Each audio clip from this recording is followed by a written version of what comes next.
Welcome back to Out of Controllers. Okay, and Mariposa. now, for those of us who weren't watching the first episode or forgotten because it's been like a week or whatever, Mariposa, why don't you reestablish the scene for us?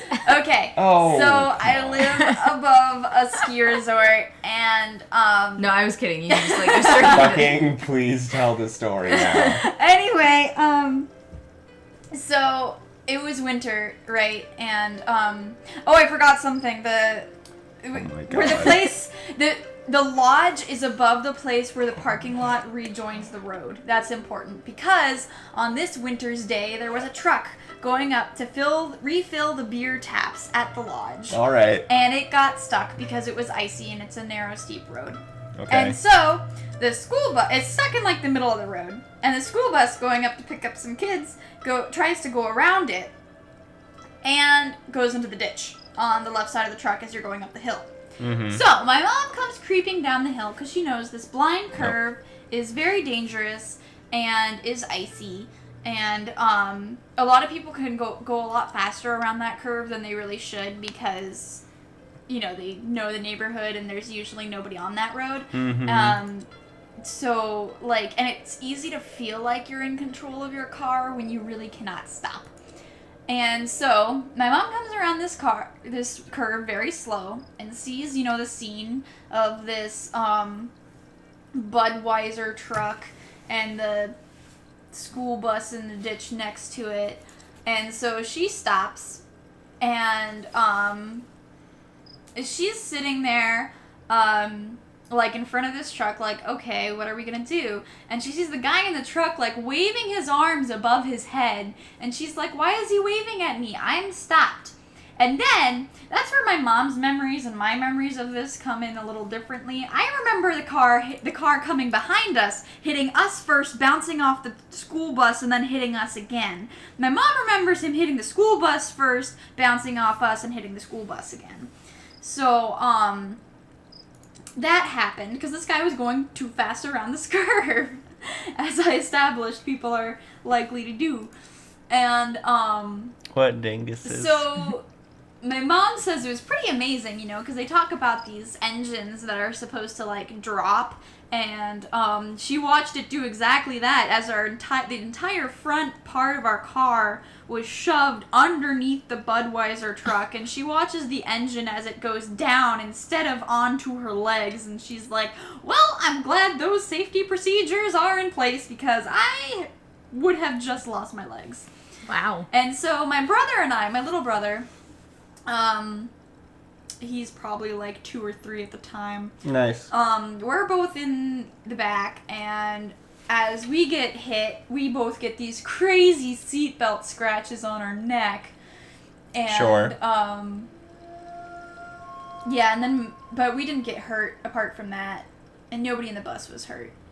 That's good. And my mom got whiplash, but, That's understandable. yeah. Mm-hmm. But that was the worst that anybody got hurt. But our car got fucking totaled. When you saw it, it just ended after the driver's seat. Cute. The entire front part of the car got completely flattened. And, so yeah, the fire trucks came, and we sat in this, back part of the fire truck, which as a kid, whenever we'd have some little, 4th of July fair or something in the Rayleigh's parking lot, now you can pinpoint my location from Rayleigh's. It's a very regional grocery store. For being really careful about your name and things, we just give you people a lot of information to stalk you with. People know I'm in Ohio. Yeah, who's gonna want to stalk you, Dan? I mean, true.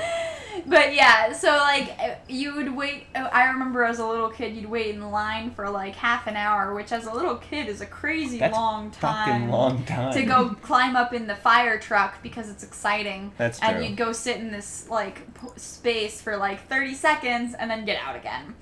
And so I stopped doing that after a couple of years because I thought that was lame as shit. And so now we're sitting here in this fire truck, and I'm like, wow, we're sitting here for a long time, and yeah, it's pretty fucking cold, but I didn't have to wait for half an hour, so what now? And yeah, so we were up there, in this fire truck. And more to the story, there were kids waiting up in my neighborhood to be picked up, and my sister was among them. So one of the teachers from the school came up and drove through the parking lot because the crash was like in the part of the road that the parking lot went around. So she came up through the parking lot to pick up the kids and take them to school so they wouldn't be standing out in the cold for hours. And so as they're driving through the parking lot and they're looking up at the crash in horrified like fascination, my sister looks up and realizes like, that's my mom's car. Like, oh shit, that's where my little brother and sister were. And so once like they like checked us out and were like, yeah, nobody's hurt, we had to go to my sister's classroom to tell her that we were all okay and not dead. Oh, nice. Yeah, I was in kindergarten because my sister was in 4th grade. Oh my god, I'm so stuck. Thank you for taking over again. Wonderful. Okay, let me see. Should I tell the story about how I threatened to beat up a cop once when I was like 4 years old? You did what? I threatened to beat a cop up. Oh my god, why? Okay, so I think we were like going out on a road trip because my family takes a lot of road trips for Ohioans for some reason. Because you don't want to be there. No, we have a great time. We usually have road trips in Ohio. Oh god! It's so great, all that corn. But so like I think something happened with like the tires of my dad's car that just like they blew like a couple of miles from our house, or like maybe even just a mile or something. But like they like fucking exploded, and so we couldn't get anywhere, and we like my dad needed to call for like assistance to the tires and shit. And then there was like a police officer because I don't think we were all the way off the road. And so we were like obstructing traffic, and he was like, "What's up?" And my dad was like, "Our tires exploded?" And so eventually the police officer was like, "Hey, while you're dealing with this, do you want me to drive your kids home? Because, like, you know, kids are not great at just hanging out at car accident sites and, like, being entertained enough. And also will get in your way and things." So, like, my family was like, "Yeah, sure, like, take our kids back to our house and have them wait there." And so, like, my siblings and I get into the police car. And I'm apparently just a capricious little shit who's like, as we're like pulling away and things, it can't have been that long into the ride because it's literally like a mile, if anything. I just I just look at the police officer from the back seat of a police car and say, "I bet I could fight you." And he like looks back at me for a second, and then goes back to paying attention to the road. He kind of laughs a little bit. He's like, I don't think you can. And I'm like, "I can." And he was like, "No, I have a gun." And I was like, "That doesn't matter. I can still beat you up." And he's like, "Okay."